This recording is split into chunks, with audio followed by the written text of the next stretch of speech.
नमस्कार साथियों, मैं अनिश त्रिपाठी फिर आपके बीच एक नए मुद्दे और समस्याओं को लेकर आया हूं। परिवहन विभाग की समस्याएं ये है कि अभी फ़िलहाल जितनी भी भर्तियां चल रही थीं या जहां जहां भर्तियां हो गई थीं, फार्म भर दिए गए थे, इंटरव्यू की संभावना थी, तमाम लोगों के पास फ़ोन मैसेज जा रहा था और तमाम लोग वेरिफिकेशन के लिए जा रहे थे कि हमको यहाँ बुलाया गया है, हमको यहाँ बुलाया गया। उसी में कुछ लोग ऐसे थे जिन लोगों ने 5-6 जगहों से फार्म भर दिया हुआ था।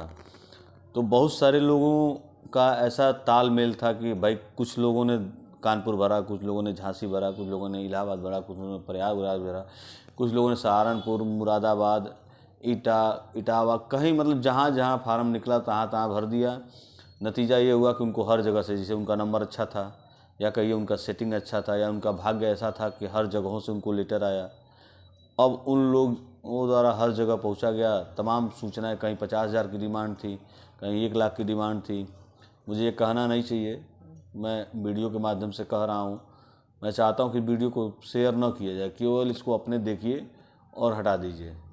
केवल आप देखिए और उसको समझने की कोशिश करिए, क्योंकि ये उत्तर प्रदेश परिवहन विभाग है। इस विभाग में ऐसा कोई नहीं है जहाँ 2 पैसा बिना दिए कोई काम होता है। मैं खुल के कह रहा हूँ, यहाँ पैसा देकर ही काम कराया जाता है, ये सच्चाई है। और इस सच्चाई को कहते हुए मुझे कहीं भी रुकने या डरने की कोई बात नहीं, संभावना नहीं है।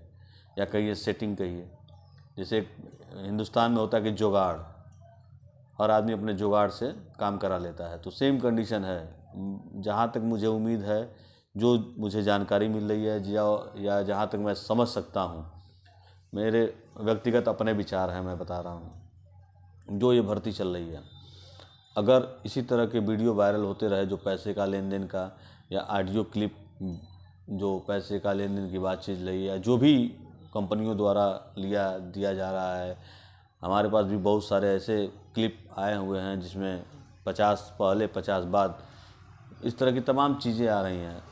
तो मुझे नहीं लगता है कि ये भर्ती आगे चल पाएगी, क्योंकि जो कंडीशन है, मैं बता देना चाहता हूँ कि यूपी में जो भी भर्तियाँ निकलती हैं उसमें से 90 से 95% हाई कोर्ट, सुप्रीम कोर्ट, जांच, पेपर लीक, फलाने ढिकाने तमाम चीज़ों में ख़त्म हो जाती हैं और लोग बेरोजगार के बेरोजगार रह जाते हैं। आप खुद सोचिए कि 2023 में जो हाई स्कूल इंटर पास किए हैं, फिर 2024 में उतने ही बच्चे पास होंगे, उतने लोग क्वालिफाई करेंगे। फिर आगे जो 40 की उम्र में थे वो 41 हो जाएंगे, उनकी उम्र सीमा ख़त्म हो जाएगी, उनको नौकरी नहीं मिल पाएगी।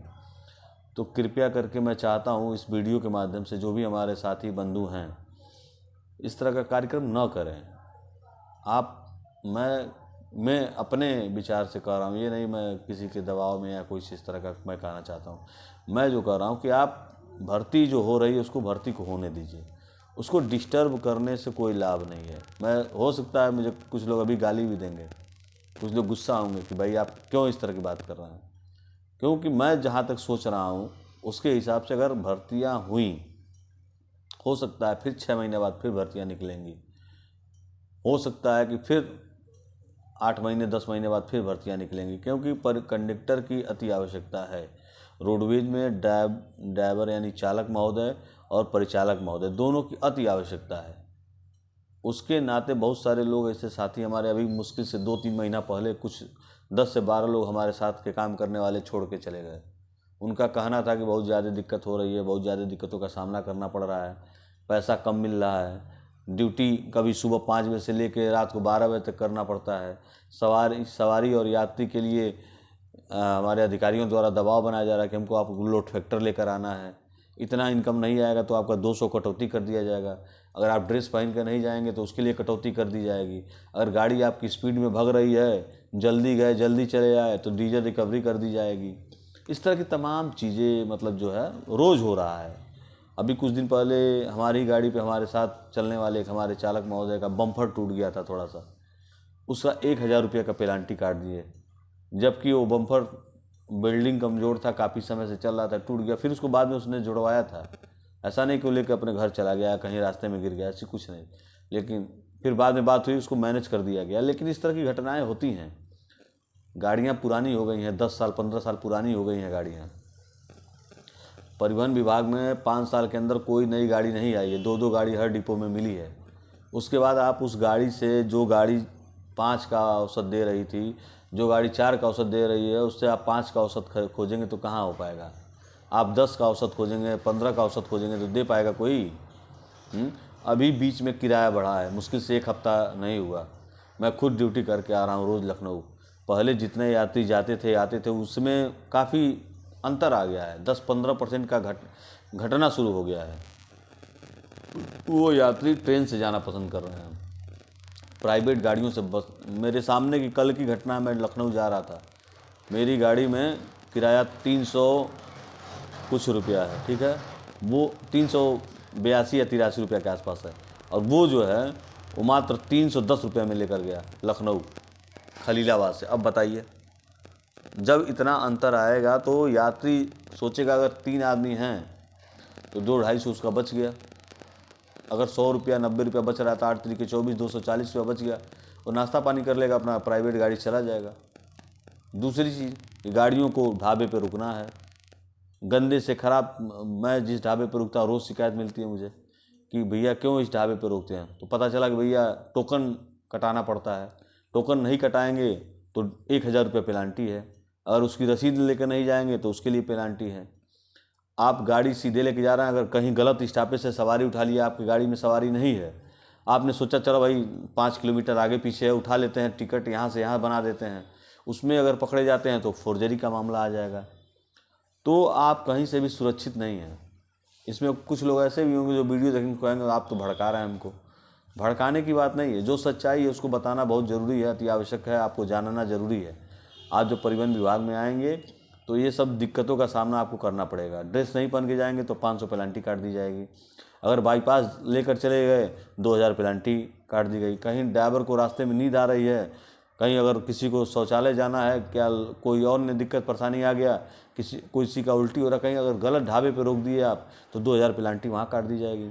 ओवर स्पीड में जा रहे हैं तो उसके लिए अलग से चार्ज कट जाएगा आपको।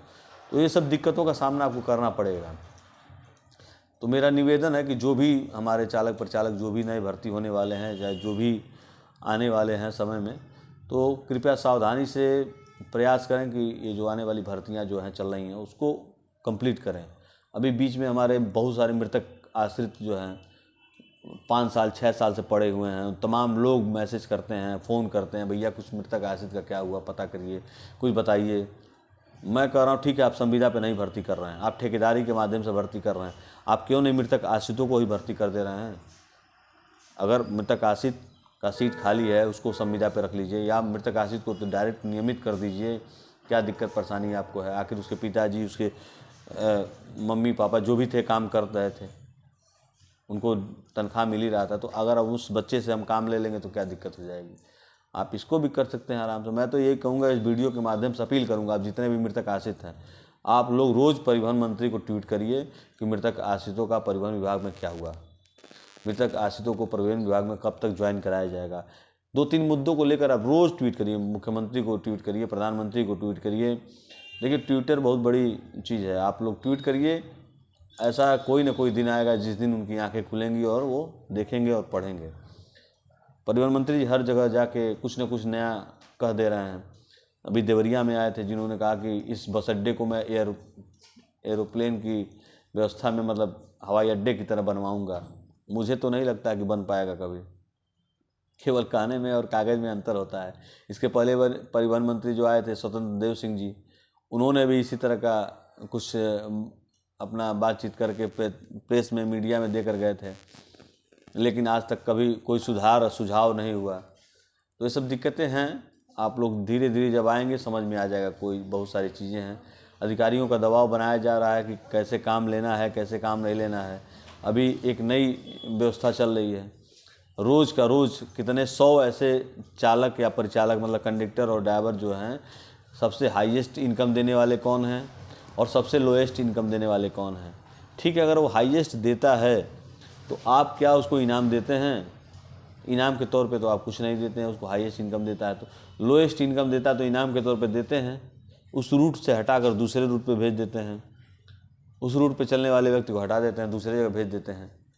तो ये सब चीज़ें हैं, अभी बहुत सारी चीज़ें हैं जिसको मैं वीडियो के माध्यम से कह सकता हूँ, लेकिन लंबा हो जाएगा वीडियो और फिर बहुत सारे लोग वीडियो देखते नहीं हैं। धीरे धीरे थोड़ा सा देखेंगे, हटा देंगे, सोचेंगे क्या बकवास कर रहा है। तो फिर अगले नेक्स्ट वीडियो में मैं मिलता हूँ आपसे, और जो भी सुझाव हो कमेंट बॉक्स में दीजिए। एक और चीज़ जान ली, गोरखपुर का 2 से 3 दिन के अंदर बहुत जल्द खुशखबरी मिलने वाली है कि गोरखपुर की भर्ती निकलेगी। अगर भर्ती वाले देख रहे हैं तो भर्ती जान ले 2 से 3 दिन के अंदर, हो सकता है 14, 15, 16 के अंत तक आपको खबर मिल जाएगी कि भर्ती निकल गई है गोरखपुर की। तो आप लोग भरिएगा फार्म। धन्यवाद। लाइक शेयर सब्सक्राइब करते रहिए और प्यार मोहब्बत बनाए रखिए। धन्यवाद।